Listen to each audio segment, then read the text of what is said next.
136-134. The Sacramento Kings drop a very tough one tonight in front of the home crowd. Lots of Kings fans, lots of Laker fans. It was a wild night. It was truly electric tonight. It was back and forth towards the end of the game, and you could just feel it from both fan bases. The anxiety, the energy, the back and forth between all the fans right in front of me. I mean, we had some people that were just talking and talking and talking.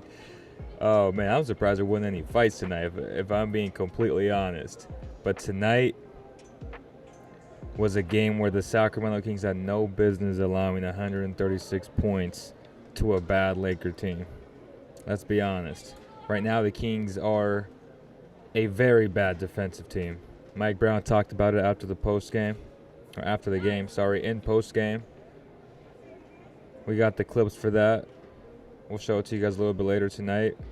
I want to get some of y'all to call in as well. I know a lot of you guys are anxious to voice your opinions. There's going to be a lot of overreactions, I already know. Make sure you guys get your merch, Sacramento Proud hats. Still got like 2 more hats left. Make sure you guys like this video, share it, but like it to tell the algorithm that y'all like this type of content. We also got a lot more content. I've been sick this week. Monday, I had 103 fever. I was vomiting. I had diarrhea. I had it all, man. Stomach virus, food poisoning. It was bad, man. So we're back tonight. I was back last night hooping for the first time in about 2.5 weeks, but tonight, Laker game, you know we had to come out. You know we had to do a live show for y'all. But, man, what a wild game. The Kings are awful defensively. Let's be honest.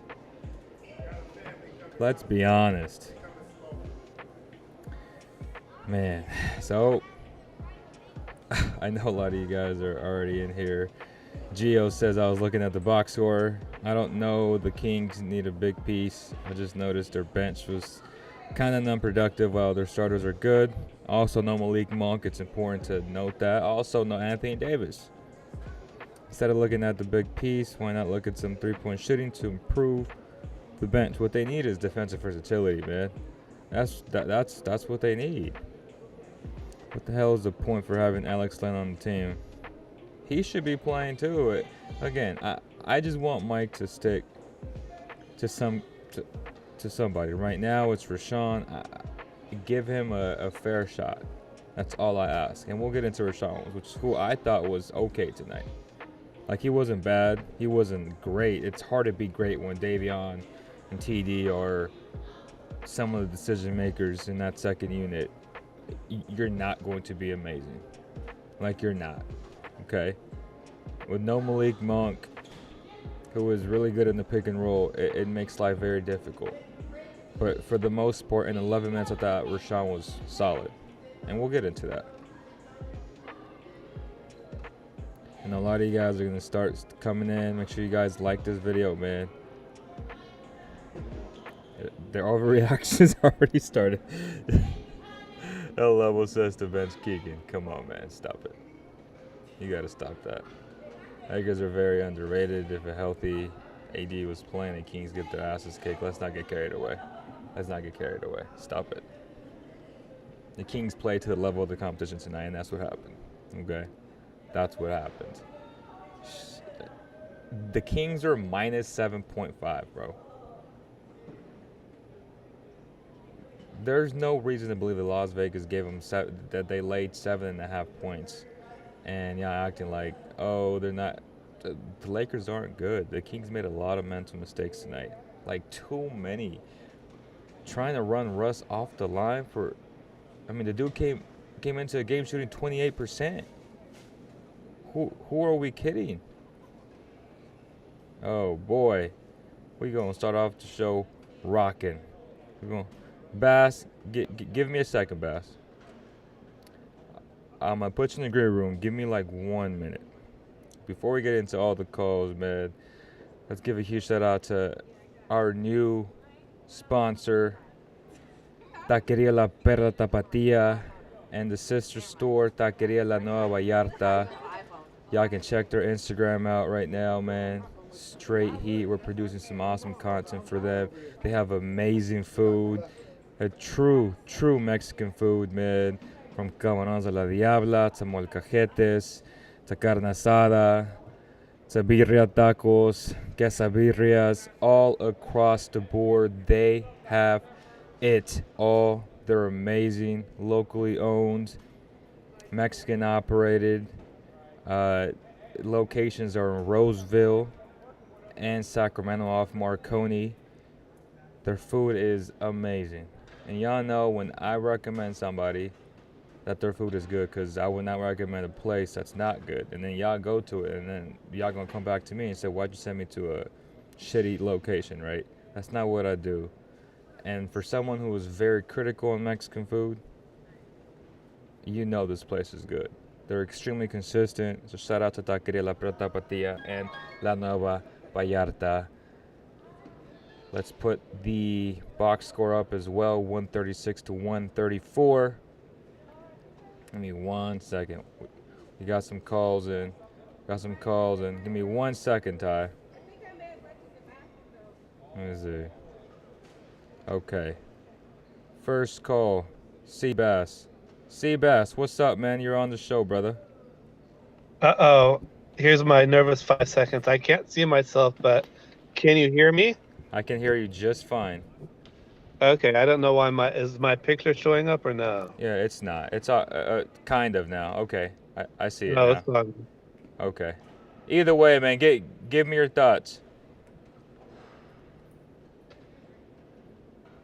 Seabass. Okay, we lost Seabass. Let's bring in Ty. Oh, let me see. Give me 1 sec. Seabass. Can you hear me? Yes, I can. Okay. I guess you can't see me, but it's okay. I don't have a pretty face, so it doesn't matter. All right, I'm going to try to be quick Yes, because I'm going please. to have this thing. Please. Please. That's okay because I'll forewarn you by saying I'm going to have the same take that I have that I come on every time on your show. Oh, I pretty brother. much I pretty much say the same thing, but I'm going to put a little twist on it. It's a different spin on the end. You know me, I like a team with bigs on it. And Yeah. I'm glad that we recognize that we pretty much, well, I don't want to say we don't have depth in the 4 and 5 position, but we play Sabonis, and that's pretty much it. Nobody else gets minutes. Have you noticed that we haven't been able to guard the opposing team's power forward or center like ever? Whether it's Julius Randle or Kuzma or even Bagley, or it doesn't matter. Thomas He said Bryant. Bagley. He threw Bagley's name in there. Go ahead. That it does well. Coach Brown mentioned Bagley that one game. Yeah, he did. Um, He did. LeBron James, this Thomas Bryant. We can't guard the opposing power forward. I don't want to put blame on Keegan Murray because he's a rookie and I don't really see him as a power forward. But here's the thing: I actually want to tell off a little bit about the comment that I was listening to you make, or the question you were making to Coach Brown as to why Holmes has a short leash. And this is my issue with what Coach Brown is doing.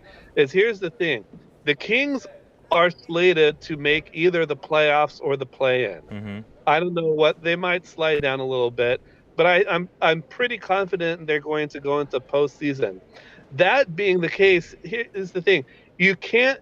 Coach Brown is playing as if the way he answered your question was as if he wanted somebody else besides Rashawn Holmes. Yeah, I could, he yeah, does. okay, we could see that. He But does. here's the thing: he does. But here's the thing: we may not make a trade. We may not the right trade may not come. Yep. This might be our cast for the rest of the season, and you kind of have to, as a coach, um, kind of take that assumption, that position that this might be my cast. He needs to put confidence and play the players. He I needs to agree. play Rashawn We Holmes, agree on something, Alex Len. Seabass. Oh Hold on, my hold on. goodness. He needs to play Rashawn Holmes, Alex Len, Kada, Metu, and Lyles, and say we're Wow. either going to use these guys and win or lose. But these are our guys in the 4 and 5 spots until we make a trade or until the end of the season because we don't know if we're going to make a trade. And so Keegan Murray, I had to say this in a whole nother conversation, we'll leave it another day, is not it. He's more of like a wing, Stojakovic, whatever. He might be as good as Tatum in the years to come, but not at the very moment. He can't Oh, guard stop people. it. Oh, But stop it. we need a Oh, power stop it. forward. We need Okay. some bigs. This Uh, isn't working. We I, can't I, guard I, anybody in those spots. I think And this is Coach the best Brown, call you've ever had in your life, brother. So no, let's cut Coach it Brown, short before you say all something right. ridiculous because we gonna end you on a No, positive note and get tie in. I say all my calls are good, but okay, we'll leave it there. I think you see my point. All right, brother. Appreciate you. All right, that Ty. Can you hear me? Can you see me? Am I good? You're good, brother. I just wanted to give Seabass a benefit of the doubt and say that was the best call I've heard he's ever done in his life. Javi's dad, obviously. But hey, Ty, I know you're angry. I know you were voicing your displeasure in our group text. I prefaced it with there's going to be a ton of overreactions. There's a lot to cover from top to bottom. What's your first overreaction? Well, first off, hey, as soon as Seabass mentioned Marvin Bagley, you should have cut off the call. You should have stopped it right there. There's nothing worth value after he mentioned Marvin Bagley. That's true. Injured here, injured in Detroit, he's not worth anything. But I mean, not to beat a dead horse, but obviously the Kings don't play any defense. I was voicing in our group chat that obviously defense wins championships, and it's just I feel like it's so surprising coming from a coach like Mike Brown that emphasizes that, and we see a little bit behind the scenes and the post game locker room talks and stuff like that. But what surprises me the most is the fact that you mentioned it earlier on in the show that we're trying to do little things like run Russell Westbrook off the 3-point line. You want And him we're to shoot the ball. exactly, and then the fact that we have defensive mishaps where people are reaching, people don't slide over, and it's just like it's almost ridiculous to me because I feel like earlier on the season maybe Mike Brown had a little bit shorter of a leash for the Kings making these defensive mistakes, but now it just feels like he's just letting them play. It's just kind of like, oh, okay, you did something wrong on defense, doesn't matter because we're gonna go do another dribble handoff with Sabonis on offense, but that's neither here nor there. But yeah, I think that kind of the stuff that we talked about, the lack of wing depth has been a huge issue. I know people are going to look at the box score tonight and see 18 points out of Harrison Barnes, but the truth of the matter is, when you give up, how many did LeBron have? 35, 37. Yeah, when you give up that many points on the other end, it doesn't really mean much. And I think that I don't know, maybe it's me being critical of our wings, but I've already been adamant that I think Harrison Barnes' best days are behind him. I think his days are winding down, and I think at best, he can be literally a backup three for a playoff contender or a championship contender. I think here in Sacramento, he's had the luxury because we don't have anyone else to play. Hence, that's why we have KZ Okpala in the game. And then also what I was mentioning in the group chat is the fact that, I don't know, man, you can call it what you want, but I feel like KZ isn't the defensive stopper that we try to make him out to be. I think when opposing teams see him, they see that he's over-aggressive. Yes, he's a lanky wing. He's 6'7", but the fact that he's such a liability on offense, if you're not completely clamping down on defense and completely stopping your guy, then, what are you really doing? I think that we've seen success against, I guess not as good teams like a Utah, right, where he gets a few minutes here and there. But with that being said, it's like when he's playing real guys, and then, obviously LeBron's not the best example because LeBron's on a crazy tear right now. Yeah. But you know what I mean? It just feels like every time, even Westbrook, right? Didn't he have 15 assists tonight? I just feel like the switches aren't there, and it's like if you're going to be that big of a liability on offense, you've got to be able to offer something on defense. And one last note I want to make, Leo, and I feel like this is something that a lot of Kings fans, I guess I want to say aren't really paying attention to, but I feel like, obviously Sabonis, great player, does everything for this Sacramento team, right? Didn't he just break the franchise record for double doubles consecutively? But I feel like with that being said, there has been that right at the end of the fourth quarter when we need him to make a little basket or we need him to make free throws, comes up just short. You know what I mean? I think it was that pick and roll, right? That pick and roll with Fox when he dropped it down low, and then Sabonis just missed off the left side of the rim. We're talking about the Atlanta game, right, where he misses those 2 free throws. Not to say that Sabonis is the reason why we're losing. Yeah, obviously, he's the reason why we're even in this game. But I think that that's the difference between this making us I guess a middle of a pack playoff team to those teams that can really finish games. And so we're obviously seeing that on Fox, right? Him coming down, that mid-range shot, the fact that he's developed that's the shot that he wants now. It's not like he's even settling for that shot. But I think it is something important to note with Sabonis is the fact that, you know what I mean? It's interesting. Obviously, fouling out too at the end of the game. I don't think it's ever his fault when he fouls out, just because he does everything defensively for us. But it's just something to take note of, right? Because going forward, if we can't really rely on Sabonis to make that go ahead shot or something like that. It's starting. I feel like with these last two games, it's kind of become a trend. But the future's near. I feel like if you look for him to do that, then you're not maximizing what he does, right? Like, he's not a go-to type of guy. You have that in Fox. So what it comes down to, as you said initially, is defense. And Mike Brown talked about that in the presser, which we'll play the clip right now. But he said that he just hates how obviously when you get beat, that happens. But when you get beat on the straight line, that's just embarrassing. And then it doesn't just end there. It's when you're on the weak side and you don't even remotely try to either take a charge or even foul somebody. You just stand there and you allow the drive to happen. And that's what he voiced today. He sees what you see. I do. Again, he's a great defensive coach. He just doesn't have the personnel yet. You know what I'm saying? Like, he needs that defensive versatility. That guy. KZ is not that guy, in my opinion. He's a great bench option to have on this team. Again, 6'8", very lanky, very young, very raw. But and unfortunately, he is your best defender. And, like, that's just the state of the Sacramento Kings, period. Yep. Right? He is an overly aggressive defender. Guys know that they'll draw fouls on him. So he needs to do better in terms of not being that aggressive. I like how he sets the tone. But as you said, sometimes he is overly eager, overly aggressive. He's doing a little bit too much. Just use your size. Use your athleticism. He had the same issues in Miami where he'd fouled too much. They wouldn't like that. But he does have qualities to be that type of guy. He just got to grow into that. But right now, the Kings don't have time for that, right? Like, they got to play with these spot minutes. If you can't score or stretch the floor out, then you are a liability offensively. Same with Davion. This is the second time he's had 3 or more threes the entire season. So we can talk about how much of an anomaly the Lakers had with Russ hitting threes and Dennis. I can say the same thing about Davion Mitchell. It doesn't happen much when he scores three 3-pointers or more, right? Obviously, you want Russ to take those shots. I don't care if he was 9 for 9. You do not run that man off the line because, as we saw in the latter end of the game, when he had to make a 3-pointer, what happened? He airballed him. Like, that's what you want him to do. Yet the low IQ, tendencies of this team, who still have a lot of bad habits. And another great point that Mike said, some of these guys just don't know how to play this much into the season when it comes to winning basketball. He said that, and he's right. They don't know what it takes to win in January. Like, they're still trying to figure things out, and I feel like they're in a good spot at 28-18.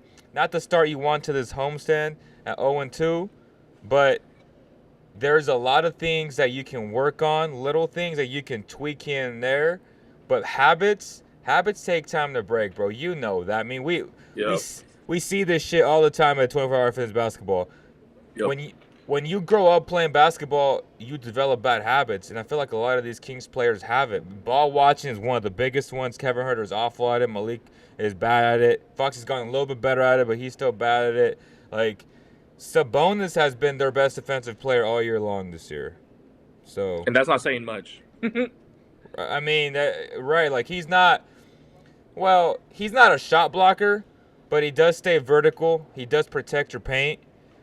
But as of late, and Sabonis said it too, he said the Lakers had 0 3-pointers in the second half, and they had all paint points. That cannot happen. Yeah. You have to make them shoot the shot. You have to. Yeah. Absolutely. And just like adding on to that, it's just like, we demand so much out of these players, you know what I mean? I think the truth of the matter is you pick up any of these guys and you put them on a different roster, are they really getting the same minutes that they're getting here in Sacramento? You know what I mean? I think the truth of the matter is, just like you said, lack of wing depth, and then you know, although our dribble handoff has kind of been, you know, the key to our success thus far, I feel like especially this far in the season, teams are starting to key in on that. I think especially what you saw with Atlanta towards the end of the game, that's why I feel like Fox got picked.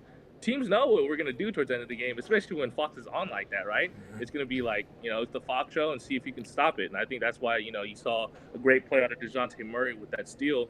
And tonight, you know what I mean? Obviously, Fox was able to knock down shots and get to that mid-range jumper. It's just like, man, it really does feel like if Fox doesn't have Scoring one of isn't those their problem, though, bro. Like, scoring is not Yeah. their issue. I guess, but when Fox isn't having one of those games, like, who do we go to? Who's the Kings' third best player? That's tough. That's a great question. You know what I mean? I just think that, you know, although, you know, we like to ride the highs, and, you know, I don't want to be pessimistic at all. But with that being said, it's like, you know, Kevin Huerter, especially down the stretch in that fourth quarter, wasn't really knocking down those threes. And, you know, that's what, you know, we've kind of relied on him for. So when those guys aren't necessarily stepping up, obviously, you know. Who is the third best player on this team? You know, some people would say Harrison Barnes. Some people would say Keegan Murray, but it's like, I feel like we don't have a third best player on our team. It's like some might say Malik, but yeah, but Malik's been struggling a lot lately too. Absolutely, and I think this is something that my dad noticed because I was actually at that Atlanta game. It just feels like we don't really have that sense of urgency, and it really doesn't feel like we have that dog on our team. Who's really going to go out there, get gritty, you know, go out there and, you know, dive for loose balls? Someone that's, you know, let's just say if we got into a confrontation in the game, like who's really going to like stand up for the team out there? Who's really going to, you know, really fight for this team and show heart for this team? And I know I'm seeing in the chat right here, DeMarcus Cousins comments. That's not what I'm saying, but I think it's the principle of the fact that, you know, we need to have some pride in this team, and especially, you know, with this fan base, right? This is our 10th straight sellout or something like that. Yeah. You know, the fans deserve better. They really do. They're coming out to these games. I mean, I was considering going to this game, and especially seeing the price of tickets. Man, the Kings are playing some hard-earned money for these tickets, and it just feels like we're not really getting that same product on the floor. I mean, shout out to De'Aaron Fox, but it feels like that's all we got. And some bonus too, but he fouled out. Yeah, De'Aaron Fox said after the game, thought we were supposed to let players decide this game. Your thoughts on that? So there's two parts to it. I think one, he's definitely right. I think that looking at it from an objective perspective, you know, obviously you and I watch NBA games across the league.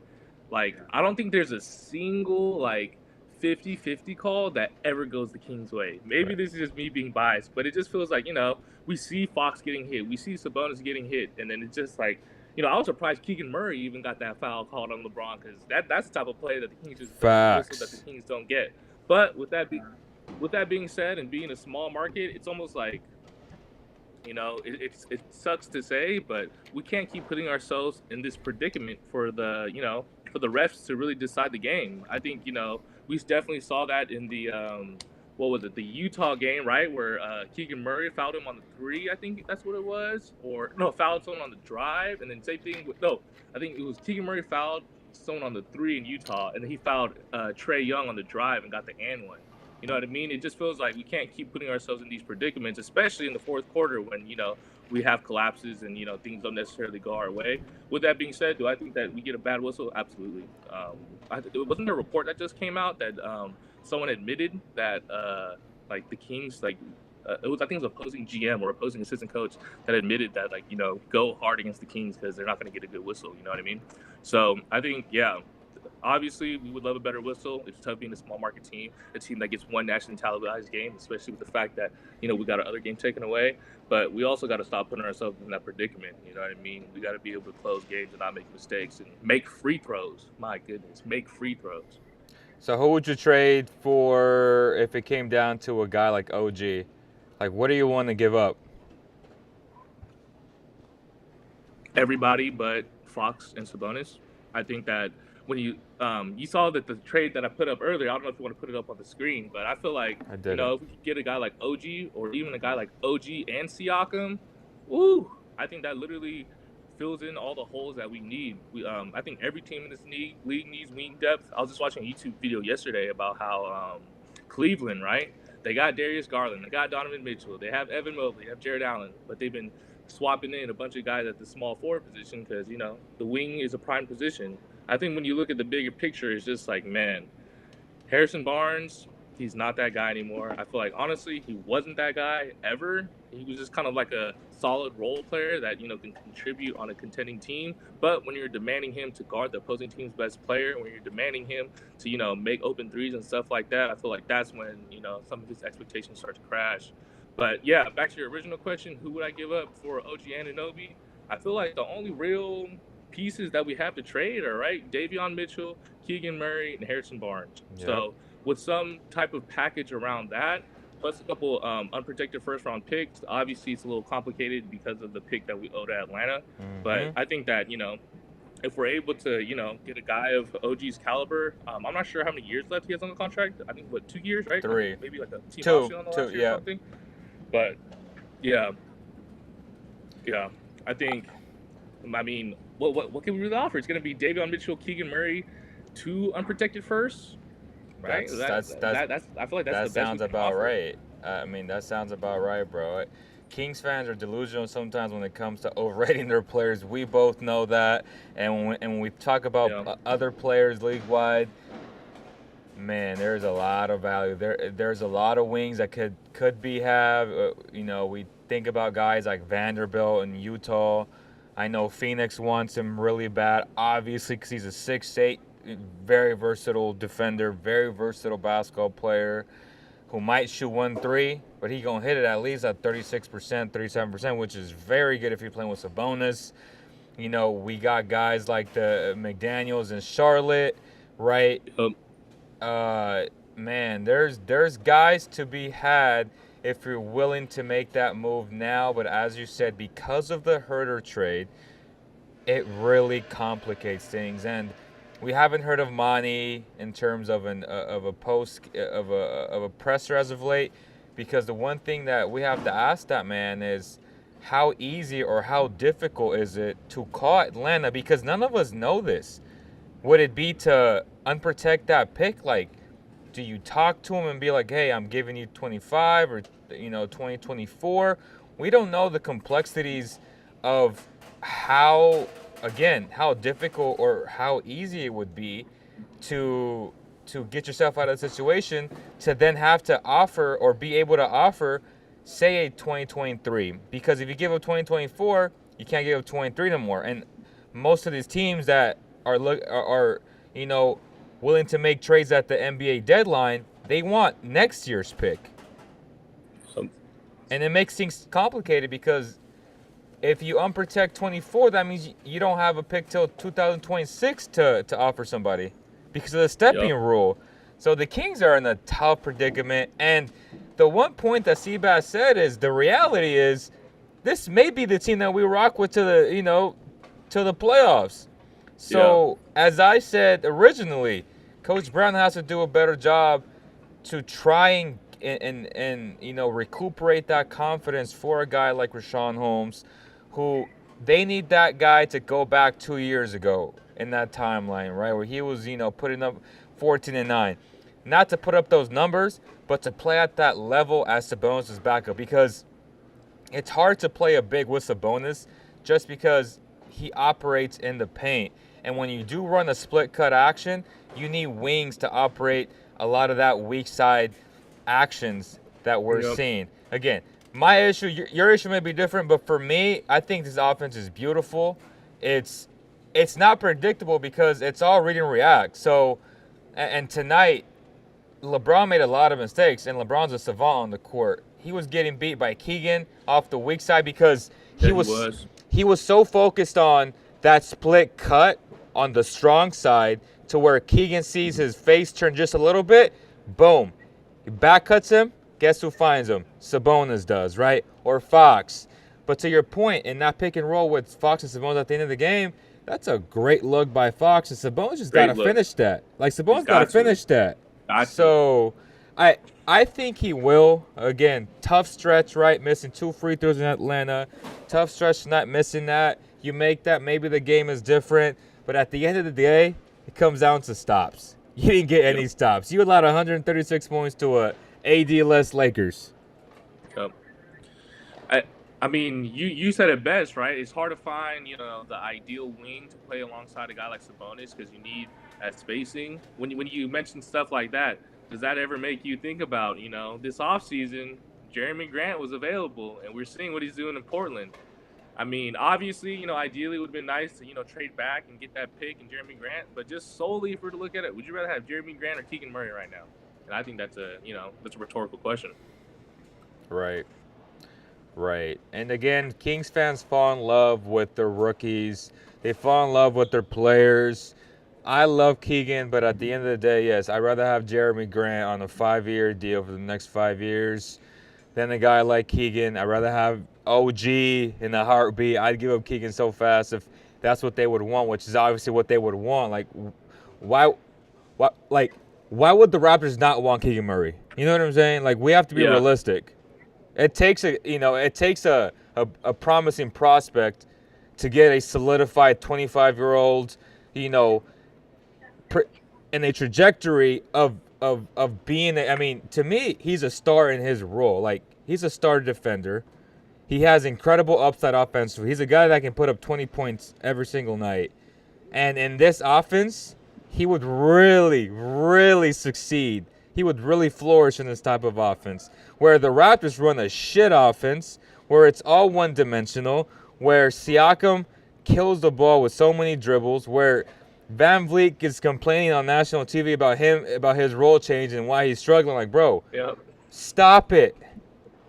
It hasn't changed. Like, if they would actually put the ball in Scotty's hands, they'd be a lot better, but they haven't. So, yes, OG on this team would be amazing. Siakam is a better player, but OG would be a better fit on this team, in my opinion. If you can get both, well, that changes everything for the Kings. I'd go as far as say that they're going to the Western Conference Finals if they got OG and Siakam.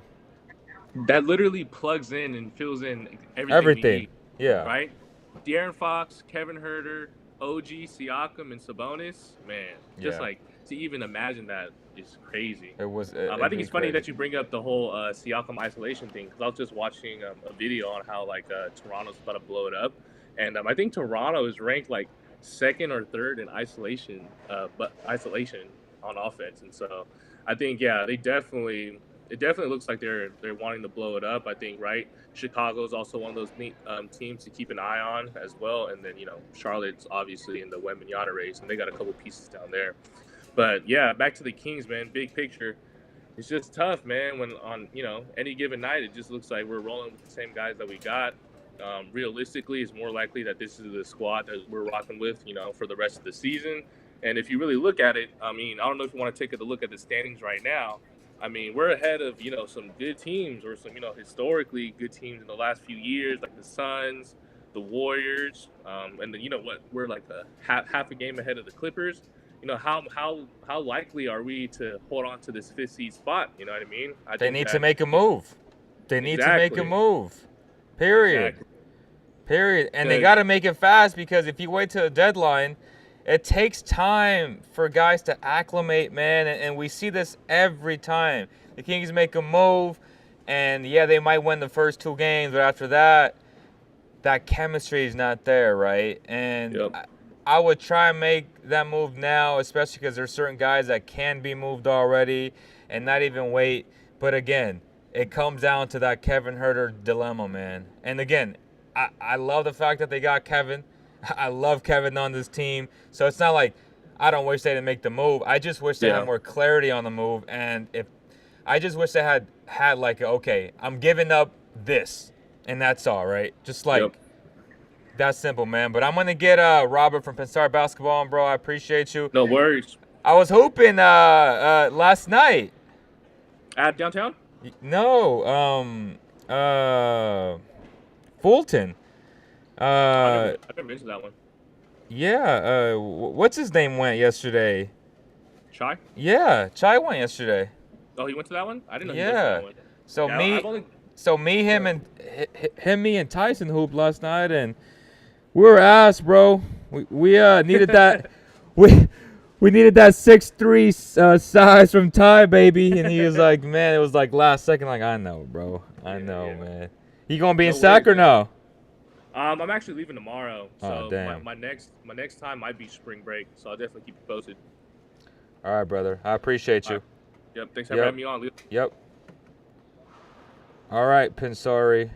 Let's do it. Austin Day, what happened tonight, Leo? Man, he talk about just a shit show defensively. That's what that was. We talk about running Russell Westbrook off the three-point line. I don't care if he was 100 for 100. He go miss 101. So just little logical things, mental breakdowns that you cannot allow to happen. Period. Like, you cannot allow that to happen. OG can have a terrible offensive game and you'd still keep him because he got clamps. 100%, bro. 100%. The link is it's pinned, but we can do it too. Austin Dave, you gotta hit me up to hoop. Yes, sir. We hoop either right here next door, next to the arena, which is 24-hour fitness basketball downtown, or we go on Fulton. We occasionally go to the one in Citrus Heights, which I don't like going because it's too far, but the runs are cool there. Wednesdays and Fridays at 8 a.m.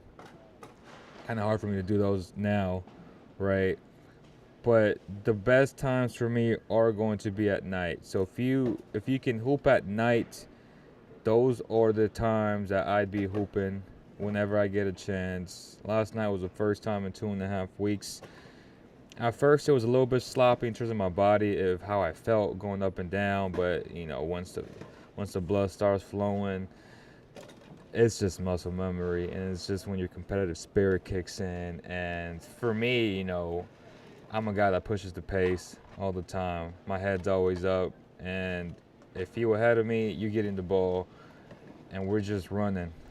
We're running and gunning, and we get it, and we're shooting a lot of threes. That's how we play, man. Like, you got to play that way, because guys, once they get stuck in the half court, they don't know what to do. They don't know how to cut. They don't know how to move. It's tough to play in the half court and pick up because guys aren't smart enough to play, right? Guys don't know how to play pickup basketball in the half court. My guy, Robert Sorry himself, my guy, what's up, bro? What's up, man? Just talking about how tough it is to play pickup basketball in the half court because guys don't know how to play basketball. So I try to speed up the pace, push it, and just try to get guys open shots, man. That's what I do in pickup. So you're basically Scotty Barnes. I like it. Damn near, bro. I'm just looking for guys, and then when I'm open, I take it. Can we sign you to a 10-day? Oh my! Because we need some people that do that. Yeah. I might have to start you making. You guys those. lost to the Lakers, eh? You guys lost to the Lakers, eh? That was tough. 7.5 favorites tonight, and I told fans, I said it's come down to the last possession. LeBron gonna go crazy. The only thing I was wrong was the Kings would pull it out, and they didn't pull it off. Fox said it himself. You got to let guys. He said, quote, thought we were supposed to let the players decide the game. He did not want to come out for post game, and he just left the arena because he knew that he'd get fined tonight. So some media members were upset that he left, but the officiating. Yeah, I mean is the officiating. The officiating was pretty bad. He feels like he didn't foul Schroeder again. You can't really call that. Like, you got to let players decide the games, man. For the most part, the game should have gone into overtime.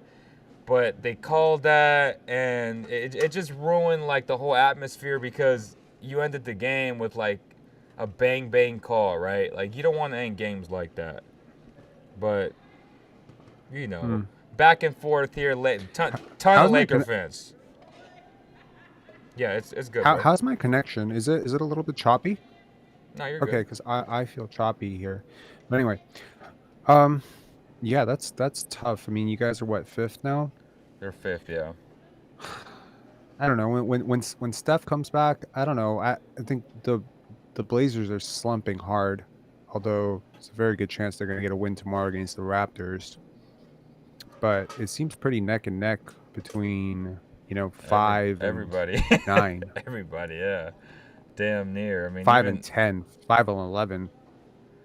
5-12. Oh my God. It's like 5-12 is like separated between like what 1.5 games. That's crazy. That is That's crazy. crazy. There's more parity in the league than ever. Exactly. Which is Yikes. upsetting to why the Raptors haven't been able to take advantage. You know what I'm saying? So, but it's hard to take advantage when Fred VanVleet is your point guard, right? And not Scotty Barnes. But that's just what I think. Yeah, we haven't talked in a bit, but I have some news. Yeah, I have some news for you. If like maybe Go we'll talk ahead. tomorrow or No. something. But yeah, I can't tell you here. I can't tell you. I can't tell you here, but I know which one. it's Okay. that type of news. Yeah, well, Okay. that's crazy, Yeah. But anyways, so we're gonna talk up Fred VanVleet. We're not gonna talk down Fred VanVleet for the Oh. next few weeks. So Oh. Fred VanVleet's an awesome point guard. It's not his fault that the Toronto Raptors suck. It's all Scotty Barnes' fault, It has to apparently. be. So yeah, we're just Has gonna to stick be. with that narrative. And yep, he didn't take the step. Actually, I had an amazing time today interviewing Scotty's trainer. Right. Well, I'm glad you did because I can't We wait went for that one. deep into it. You guys break down the film Yeah, or no, no? it was crazy. Like okay, so it's not that private thing. It's a public thing. Like we actually created an interview where we just go into everything Scotty Barnes. We talk about his struggle this year. We talk about who he was when he was grade 7, what makes him special. We played Cap No Cap, which is a game that I just invented off the top of my head, which I thought would be a really funny introduction to the thing, where I'm like, all right, 20 years from now, I tell you Scotty Barnes did this, Cap No Cap. It was Right. funny. It's a really funny way to like to get an idea of where someone sees something going. So if I tell you like Cap or No Cap, 20 years from now De'Aaron Fox is in the Hall of Fame, you say you probably say No Cap. But yeah, it was fun. And as much as I didn't think that we were going to get into some of the negative stuff, right? did. Like I was like, hey, I'm a big Scotty fan. You know what I mean?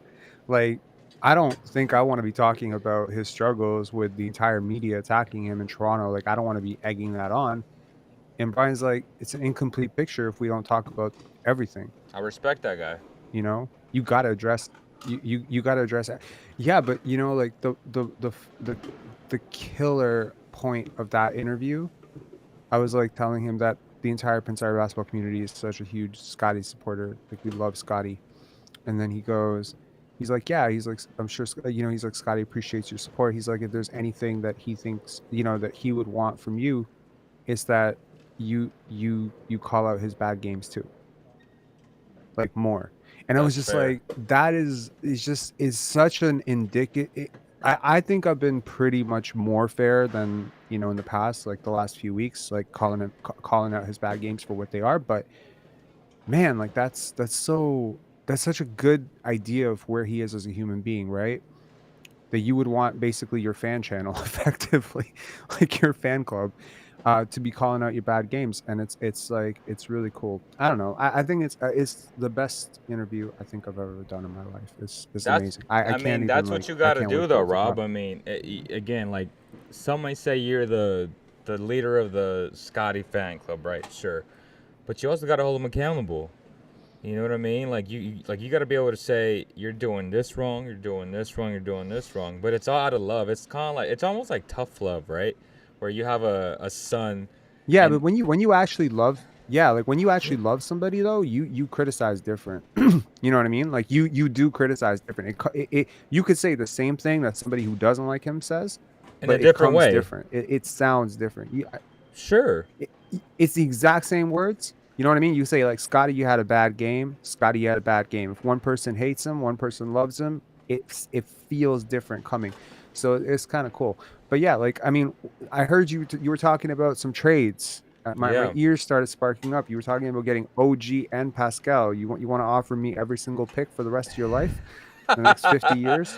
That's Okay, not happening. I actually know the asking price on those guys. It's not something that you guys can offer. No, I know, but, I know. But like, there but might I be- did there say, might- but if they got in this magical world, OG and Siakam would make them Western Conference ready. Like there's that much parity in the Okay. Western Conference. What are you giving up? What are you? Right, Okay, right. sure, I mean, but what are you giving up to absorb nearly $55 million of contracts? that's tough. You don't have $55 million of contracts to send out. So yeah, like even if we could accept every pick for the rest of your lives, like you would have to give up Sabonis or Fox in that trade. Can't Yeah. absorb that much, man. That's I mean, tough. like roster spots wise, Yep. yeah. It's tough. I You would think need should, to. I mean, think, like, would a definitely third think the team do it? You would have to include a third team into this, right? But you still have to absorb the contracts to absorb the contracts. You have to ship out what you get in. You're an above the cap team. Right. The third team doesn't right, necessarily right. help you unless you're under the cap. So yeah, so I mean, if like, you're the I think Kings, there are a few would you rather teams- have Siakam or OG right now? If I was the Kings, Yeah. coin toss, honestly. Probably OG, but maybe Siakam. I think they both have contracts for the next 2 years. Siakam's going to make a hell of a lot more when he's done his. If he makes All NBA this year, which is possible and probable, unless the Raptors continue to like be this bad in the standings and then the media just doesn't vote him in, he's going to be eligible for 35% of the cap. I don't even think you could afford him, Sabonis, and Fox on the same team without like gutting the rest of your roster. And you have contracts beyond that. I don't know what Herter's contract situation is, but I think it's at least 16, 14 million-ish. Yep. Right? Yep. What's his contract? Yeah. So anyway, long story short, I mean, and you have a high lottery pick in Keegan Murray. 10, I think the last 9. year of his contract will be around 9 million. So yeah, like that's a tough proposition to absorb that much contract. So obviously OG is the higher value trade proposition because you just have to give so much less to get him in terms of contracts. Contracts, Right? To get Siakam, you have to fill at least 30-ish million on that's your not side. happening. You It's could get tough. OG for a 15. Yeah, but I mean, I don't think they're gonna move OG, man. I really don't. Like, look, there's two versions of this season that could have gone one way or the other. Like, right? Like, one way they're competitive. They bring back Fred. They bring back Pascal. They run it all back. Everything's kumbaya. The other side, they decide to go young. Why would you decide to go young and then move one of your youngest assets who's playing like a DPOY? Like, that makes no sense to me. And it's like they value picks, but not enough to like hoard them. You know? Like, they care about being good next year. I guarantee you they're not looking for like to be bad for 3 years or some shit like that. We're not going to become the Oklahoma City Thunder. This is going to be a quick retool around Scotty. And actually, I think it might actually backfire because the second, if you ship out guys like that are in his way and he starts going into like he's the guy, I think you immediately start winning. I really do. I know some people probably think I'm crazy on that because of the stats and he's not shooting well or whatever, but man, it's something different when you put the guy in that driver's seat. Like, the game changes, he changes. Now he's making all the decisions. He's the one in the locker room leading the charge. He's the one people are looking to. Suddenly everyone's different because Scotty Barnes is a giver. He is not a taker. And current leadership is just three takers. Take. It just, I think Keegan. exactly. I think our deal makes sense though. The deal that we agreed on, which was Keegan, Harrison, and picks, essentially, which was the framework of the deal. I think that opens up the floor for a guy like Scotty Barnes a lot. Yeah, so that made sense like 2 weeks ago or a week ago when Harrison Barnes still made sense for us, right? Like that makes sense. I don't think it makes sense to get Harrison Barnes now for Leo. It's not. No, it doesn't make sense now because we are sixth. We are sixth in the Wembanyama sweepstakes. Do you know this? We're sixth. Right. We're so like you give Harrison Barnes a bunch of DNPs. That's simple. Yeah, but the whole value of Harrison Barnes was that he keeps you somewhat relatively competitive, and then you get 3 young assets. The value is that he's an expiring deal. He's a pro. He's not going to say anything to you, and the value is Keegan Murray and picks. the expiring doesn't mean anything unless you can do something with it. An expire, like for instance, if you make this trade last offseason, then an expiring is great because you can ship that expiring at the deadline and get something for it, right? Maybe a team that underperformed wants to get off some contracts, wants to get off contract bad enough to throw some picks. But just taking an expiring at the trade deadline, if you have no intention of bringing that guy back, you're But just you gotta letting it take him expire. to like And make the unless money you're work though. Like you have to make the money work one way or That's another. that's not what I'm saying. I'm saying okay, like here's what I'm saying. Consider from the Raptors side. Let's say we're planning to tank. Okay, Right. let's just say hypothetically that we're planning to lose a lot of games, and Harrison Barnes does not help you lose games. He helps you win games. So you're gonna sit him, right?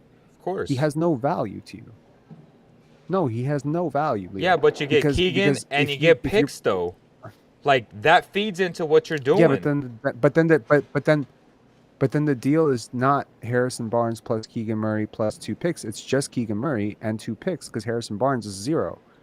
Whereas Okay. before, when the Raptors were trying to be competitive, Harrison Barnes was a starting small forward. It's a very different proposition, man. Look, the only way our deal made sense before is if the Raptors were still trying to compete. That's if you lose Siakam, you lose Van Vliet, like you bring in Keegan Murray, and don't play Harrison Barnes, you're not trying to win anymore. You're trying to lose. So it's a completely different So are proposition. you not trying to lose then? Like, I don't know. So are you not trying to No, lose? you try to lose. What are you saying How do you right not get now? what I'm saying? Of course you're trying to lose, but what I'm saying is Harrison Barnes doesn't help you lose. So you're just taking a contract to pay a guy for He nothing. does Whereas though before, because it's you get easier. what No, it's easier to bench Harrison Barnes than it is to bench Fred Van Vliet or Pascal Siakam. So it makes a lot of sense because you don't even have to bench an expiring. You can just buy them out.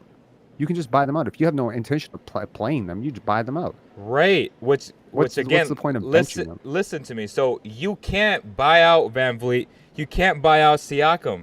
So if you do give, it's again, Yeah, you can. there's no strings attached to Harrison Barnes. You're only making that move because you have to make it work money-wise. So the value proposition is still there because you get a young asset, which whether you love him or hate him, that's irrelevant because he is a young asset, and you get unprotected picks. Mm-hmm. Like that's value and that's great value.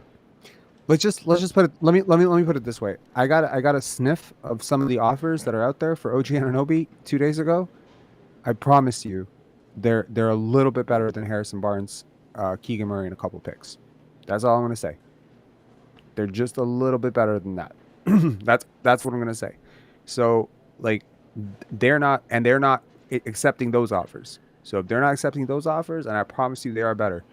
The thing that I was telling you earlier, That's the hard reason to that I agreed to that deal earlier. That's hard to believe. That's hard to believe.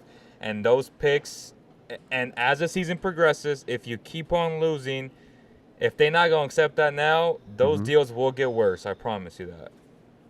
So it's up to them. The OG deals will now get worse. The Fred deals could get worse unless he starts to play himself better. But he's been good the last 2 games, man. I don't know. Like, he's putting a lot of pressure on this organization right now, right?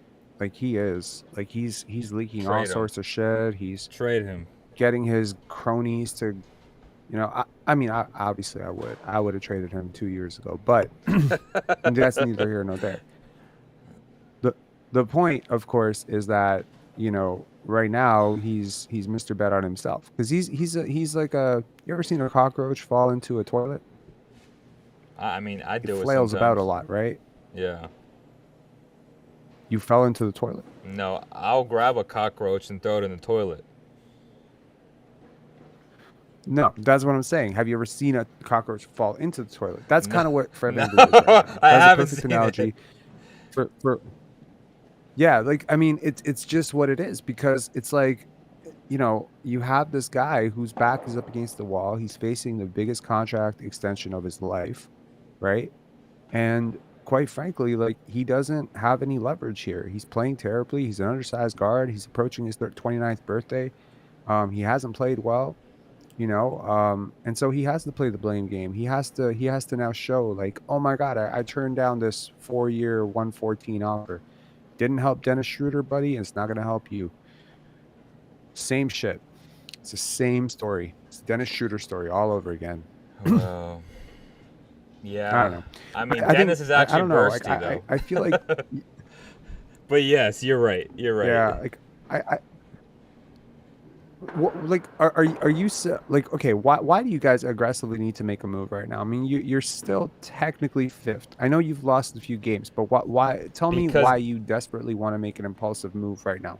Because for the Because first Keegan time Murray may ever, get better at, because for the first time ever, the Western Conference does Mm-hmm. not have a main team that you can say they're going to the championship. So, if there's an opportunity, oh my god. if there's an opportunity, Hmm. it's this season. As crazy as that sounds, Okay. that's why you do it, though. You That's why you do genuinely it. believe right now. There isn't Okay. there Okay. isn't a team in the Western Conference that's that much better than everybody else. Like, there is a ton of parity. A lot of these teams are in the same tier. They can all beat each other.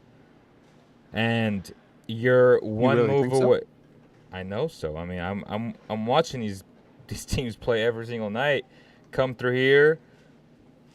I'm watching them and I'm like, yeah, they're better now, which is why I'm in such a rush to make a move, because this opportunity may never present itself. Because next year, Golden State may be Golden State again, right? Well, again, even next year. I mean, I don't know. They could be, bro. Bro. They've been missing Steph Curry, and they're dog shit without him.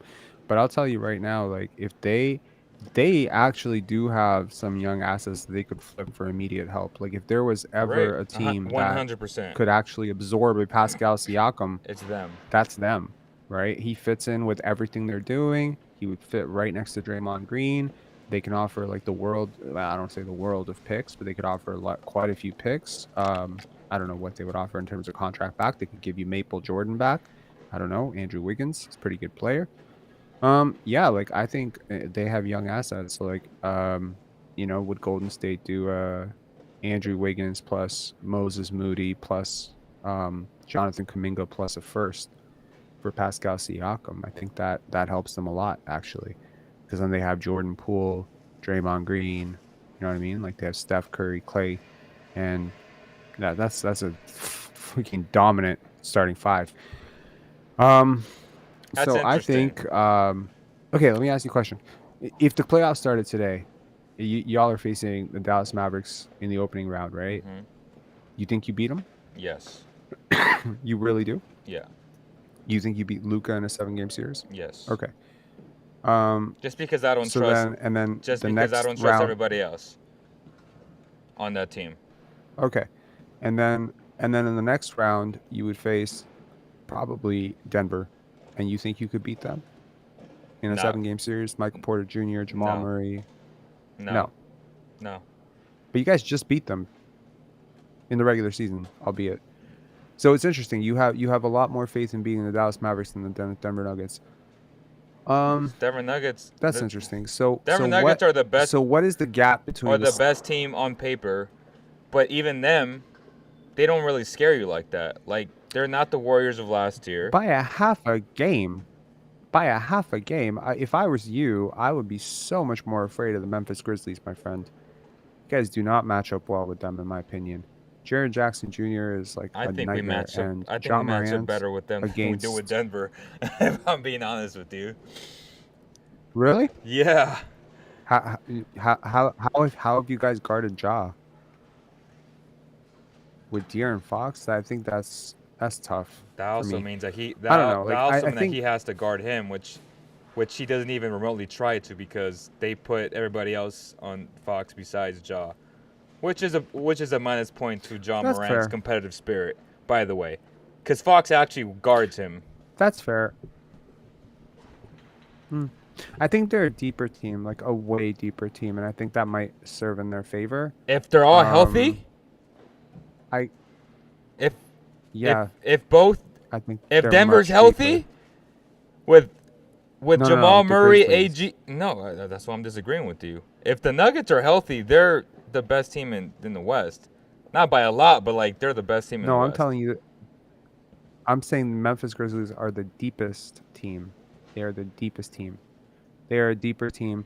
They and the Clippers are like the two deepest teams in the West. New Orleans as well. Like all three teams are so built to withstand like a random stupid April injury, you know?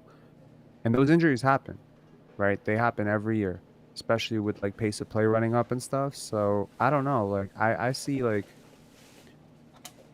so I mean like what's the gap between Sacramento and Denver? Like I mean I guess that's the gap you have to bridge in a trade. If you're thinking about putting yourself over, right? Because I mean that's the way the Raptors started out, right? They were looking at every contender in the East, right? When they had Kawhi, when they made that trade for Gasol, right? And the whole thing was, how are you going to get past Philly, this juggernaut, Philadelphia, with Joel Embiid, if you have Jonas Valanciunas? It was a really big part of why they went for Marc Gasol, right? Because they match up. They thought about the matchup there. Because honestly, like Jonas Valanciunas is an awesome player. Wasn't shooting as many threes back then, so that was a problem in itself because he was clogging the paint. And then the second side of it was, he was going to be baby food for Joel Embiid. So I think a lot of that went into the thinking there, and also, obviously, the Milwaukee Bucks, right? Gasol really helped there. I swear, you don't get out of those two series if you don't make that trade for Marc Gasol. Impossible. Of course. It is literally impossible to wait Gasol. So I think like if you have cited the Denver Nuggets as that's the team to beat in the West. If they're healthy. Is there another team like you don't think you could beat in a 7-game series? If Okay, they're yeah, healthy. If they're healthy. But see, that's why I'm Michael so Porter Jr. is impatient. serious. That's why I'm so impatient because I know the Nuggets aren't healthy. I know the Pelicans aren't healthy. I know Zion won't be there when it matters because he has yet to prove that. I know Kawhi won't be there because he has yet to prove that. So yeah, we can say all these hypotheticals. You don't know, you think, but no, we know because that's what the last 2 years have. Okay. So we know okay, this so to be here's true my though. Question for you: What if the Okay, so what if the Sacramento Kings right now weren't 20-18? What if they were actually, instead of 20-18, what if like you're looking at the standings right now, right? I want to play this out. Just indulge me for a second. What if instead of 20-18, they were 24-16? Okay. Right? What if you just swapped Sacramento and New Orleans? So let's say instead of the 5th seed right now, y'all were the 3rd seed. Would you be as impulsive about making a trade? Of course. Even more so. Which, again, Really? they should be 24-16. Like, if we're being honest. That's interesting. Yeah, I mean, I don't know. I think, like, I don't... Okay, like, I don't think... Does I'm OG not put sure him over the OG top? makes you... No? You don't think so? I mean, he cleans up so much, right? Like, he's truly a DPOY type player. But and the Kings don't have a problem scoring, health though. Concerns. Right, but, like, the Kings don't have a problem scoring, though. That's not their problem. Their problem is defense. Oh, I mean... Right. He's the type of guy that inspires other people just to even go up just one notch. If you get one notch from every single player and he's playing at his best, you're a different basketball team. Mm-hmm. If you put that guy in a split cut action, which the Raptors don't run because they fucking run Van Vliet and Siakam pound all day, all game long, OG is maximized to his potential. Because now there's no thinking. It's just going. It's just doing. Like, there's a difference when you watch the Kings play. So here's my question. If, look, Dyson Daniels was available at 4, and he was mocked as high as 4 and as low as 12 in across the analysts that I've talked to. So if you guys knew that defense was going to be such an issue, why not address it with that pick? That's kind of a question that I would have for Monty if I talked to him, because it's like, because you the know what I mean. Kings Like, I don't have understand the whole any. concept. The Kings have no wing depth. Harrison Barnes was literally the only person on that roster going into But the season. Dyson could play 3 easy. Dyson could play 3 easy. Well. He's 6'6.5", 6'7", Well, and he's long. He can play 3 as well as I just Keegan's think more of a 4, man. no. I mean, he is a 4, but that's who they loved for almost 2 years now. Like, they've been scouting Keegan forever. They Anchor were and stuck bias. on. They were Yeah, stuck so on him. I think. I mean, he like, was the okay, best so player if- in college if you- in basketball. If you could, I mean, he was the best player in college. Like, he ain't no slouch. You know what I mean? Like, Mike Brown said today that Mike Brown said he was disappointed in him because he had 0 rebounds in 30 minutes. So I'm glad he's at least holding him accountable, and he expects a lot more from him. But you know, it's part of being a rookie, man. Like, you're gonna go through these things. No, I get that. Well, I mean, do you have any sense that the Kings would move him this early? Like, if they loved him this much Probably for 2 not. years, Probably you're not. dangling him in trades, but like, Probably not. okay. So realistically, what do you really have to move? You just have Harrison Barnes to just, I mean, and Harrison Barnes is not the reason your defense is not great. I don't Right. think. I mean, Right. like, who's the weak link on defense in your starting lineup? Kevin Herter. Fox. No, Kevin is. You think Kevin? Okay, I so think Kevin is, okay, yeah. I remember you and I went back and forth on this a couple of times. It's both of them. Your entire defense. So basically, if you have 2 weak point of attack defenders at the 1 and 2, which you do, Keegan's pretty bad too. Even I mean, if you think that. Keegan's been bad all year long this year, if we're being completely honest. Right. So like, yeah. So like, something's got to give, right? So I mean, like, Herter's a really huge part of your offense right now. De'Aaron Fox, your franchise player. One of those 3 pieces needs to be swapped for an overwhelmingly positive defender. Right. And then that probably helps. So you swap out a little bit of offense for a little bit of defense. Obviously, it's not going to be OG, but I don't know what's available out there. But it should be a target, defensive target, who is maybe I'm trying to think. a little I bit can't think older. anybody. So you swap out a little bit. I mean, great defenders usually end up on good teams. The Raptors are a very rare casualty of just these overwhelmingly good defenders all up on. So I know you were very optimistic and overly optimistic on Vanderbilt from Utah because of his age, yada, yada, yada. The reality is I just spoke to, somebody, but he's going to be the first guy to move, they said. So, you're high on him, but the Jazz are willing to move him. And they're asking for a first-round pick. And it's not unprotected. It could be lottery protected. They just want a first-round pick. And one team that wants him really bad is Phoenix. Phoenix doesn't have a 2023 pick, but they have a 2024 pick. And that's the whole holdup right now on him not being in a Suns uniform. So I think if the Sacramento Kings are serious about improving their roster, that's a lightweight Walmart version, right? That could potentially be even better defensively. That's the guy that you go after, but you have to call Atlanta. And I don't know, again, how difficult it is to unprotect 25 or 24 or how that even works, because in the framework of that deal for Kevin Herter, it's just so complicated that we don't know if it's easier or if it's difficult. So Vanderbilt, I think, is a great option to go after, and they're willing to move him now because we know that the wheels will fall off for the Utah Jazz. Like, it's happening now. Yeah, it is. So they'll move him. And that sucks. It's just a matter of, like, to who?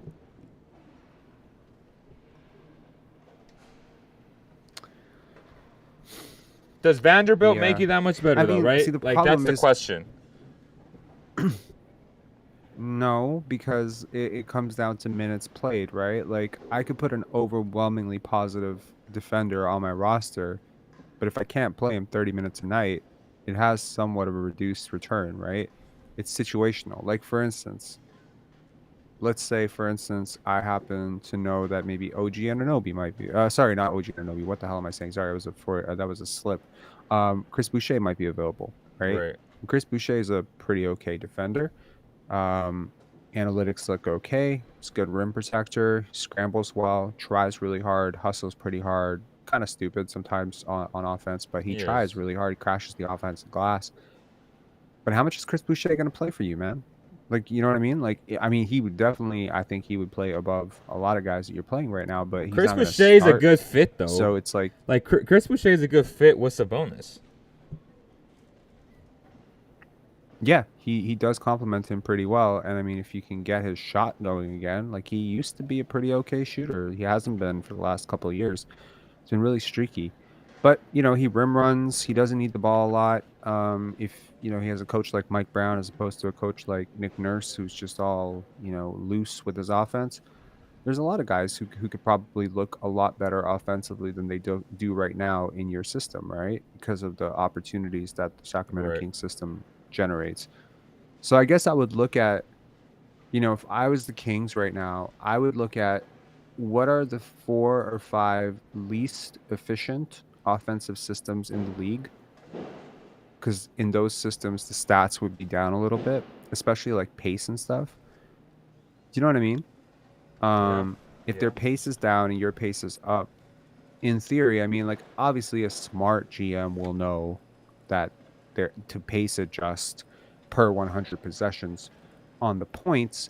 This is not new information, but I think if there's a team out there that maybe is slogging towards 10th, 11th, 12th in their conference, maybe looking to blow it up, and they're not necessarily a very efficient offense, then I would look for the best defender on that team or the best defender that's available on that team. I don't know who that player would be, but it's worth thinking about for sure. Well, I like Vanderbilt at 8 points, 8 rebounds a game, 25 minutes a night. I think at that age, he provides value moving forward for the Sacramento Kings. You could even look at a guy like Nickeil Alexander. I mean, you think he could play 25 to 30 minutes for you guys? Who would he play over? Would he play over Keegan? Yeah, he would. So you bring Keegan off the bench, Okay. and you start Harrison and you start Jared. And you're a better basketball. How much better though? Okay. That's the real question, right? You're not OG better, but you're definitely better. You're just not OG better. So Yeah, but you still have, hopefully, you still have Keegan that way. And, like, I don't know. Like, how much does Jared Vanderbilt make now? he's on. Do you know? He's on his How much rookie does he make? deal, like $4 million, I think. So you wouldn't have to give away too much. I don't know. I think Rashawn Holmes plus... No, Rashawn Holmes is a negative asset. My bad. Yeah, I don't know, man. Your roster gives me some pause because it's like, to me, it's like the Kings... It's like such a confusing situation because on the one hand, love the way you guys play, right? Thinking Basketball did Yep. a video or a pod recently. Did you hear it? The thing about how Domas is basically like mimicking Jokic. Oh, is that the most recent one? No, not yet. Did you hear about this? Not yet. Yeah, so I mean, like basically they're saying like any team with this type of player, this player type, they don't grow on trees, obviously, but you have to have like a hyper processing big, can do that by putting that guy in the center of the floor and, you know, just creating all of this movement around them and just forcing them to make decisions. And yeah, like it's kind of cool how similarly you can use Jokic and Sabonis. Like he's like a poor man's Jokic in Yep. so many ways. But that was interesting. So it's like, so that's the thing. It's like, who's your Aaron Gordon? Right. You know what I mean? Like They don't have that's the player you need. And also, I think Jokic is a better defender. So it's like you need He's not a an better Aaron defender. Gordon He's plus. he's a I don't know. better he's a better offensive player. So that's where the I mean, separation is. the arguments can be made forever, but like, you know, like I think historically over the last, like, I'm not just gonna base the entire thing on 35 games. There's a lot of stuff that goes into that. But over their careers, I think, like especially over the last 2-3 years, I think Jokic has been a better defender. But nevertheless, they're both Sure. bigs who are criticized for not offering enough shot blocking, et cetera, et Yeah. cetera. But yeah, I think you need like an active 3-4. Like basically, if Keegan Murray in his body was just a completely different player, like if he was OG, right? Yeah, if he was an OG type, you know. Here's a question: what about Matisse Thybulle? That's an option that they can go after, but he's just a liability He's an offensively. overwhelmingly positive, but he can hit threes now. You should check his catch and shoot three-point percentage. It's not that bad. And I mean, he's so He don't active play much though. I on mean, defense. I think if he's not playing on that team, play him. that's an issue, right? Like he's so they're playing Niang over him, which tells you a lot of how the Sixers feel about Matisse Thybulle. Like he's in the dog hole right now. You don't rate Doc Rivers. You don't rate Doc Rivers as a coach, do you? No, I mean he's one of my least favorite coaches in basketball. Okay, so let's just say that we take his coaching decisions with a grain of salt. I think Matisse Thybulle is awesome. I would trade for him in a heartbeat, personally. I like him. I think Yeah, he's I mean super he's a active. cheap I think option he's a for really sure. good dude. He's not gonna cost you an arm and a leg like an OG would. Yeah, and I mean, again, like great offenses generate easy offense for non-superstar offensive players, like role players, right? Like in theory, your offense could create tons because of how you guys move the, like, you're gonna look up. Yeah. Because of how you guys initiate movement and generate looks, I think that honestly you could probably create quite a bit of easy offense for someone in the right situation, right? How do you spell his name? Thy.